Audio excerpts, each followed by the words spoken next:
தினம்தோறும் விளக்கேற்ற நல்ல எண்ணெய் இதயம் நல்லெண்ணெய். இனிமே கண்ணை மூடிட்டு கடலை எண்ணெய் வாங்கலாம். ஏன்னா மந்த்ரா கடலை எண்ணெய் இதயத்தின் தயாரிப்பு.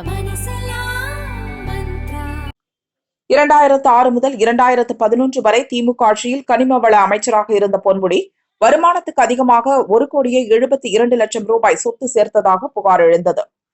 2011 அதிமுக ஆட்சிக்கு வந்த பின் பொன்முடி மனைவி விசாலாட்சி மீது லஞ்ச ஒழிப்பு போலீசார் வழக்கு பதிந்தனர். விழுப்புரம் ஊழல் தடுப்பு சிறப்பு கோர்ட் விசாரித்தது. பொன்முடி விசாலாட்சி மீது குற்றச்சாட்டு நிரூபிக்கப்படவில்லை என கூறி 2016 அவர்களை விடுதலை செய்தது. இதை எதிர்த்து சென்னை ஹைகோர்ட்டில் லஞ்ச ஒழிப்புத்துறை மேல்முறையீடு செய்தது. இந்த வழக்கில் பொன்முடி, மனைவி விசாலாட்சி ஆகியோருக்கு 3 ஆண்டுகள் சிறை தண்டனை, தலா 50 லட்சம் அபராதம் விதித்து கடந்த டிசம்பரில் ஹைகோர்ட் தீர்ப்பு அளித்தது. அப்பீல் செய்ய ஏதுவாக தண்டனையை 30 நாட்களுக்கு நிறுத்தி வைத்தும் நீதிபதி ஜெயச்சந்திரன் உத்தரவிட்டார். சரணடைய விலக்களிக்க கோரி சுப்ரீம் கோர்ட்டில் பொன்முடி, விசாலாட்சி அப்பீல் செய்தனர். நீதிபதி சதீஷ் சந்திர வர்மா விசாரித்தார். பொன்முடிக்கு 73 வயதாகிறது. பல உடல்நல பாதிப்புகளுக்கு மருந்துகள் எடுத்து வருகிறார்.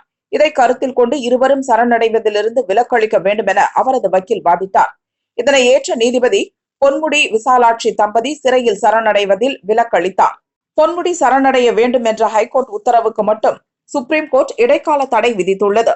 தண்டனையை நிறுத்தி வைக்க கோரிய மேல்முறையீட்டு மனுக்கள் விரைவில் விசாரணைக்கு வரவுள்ளது.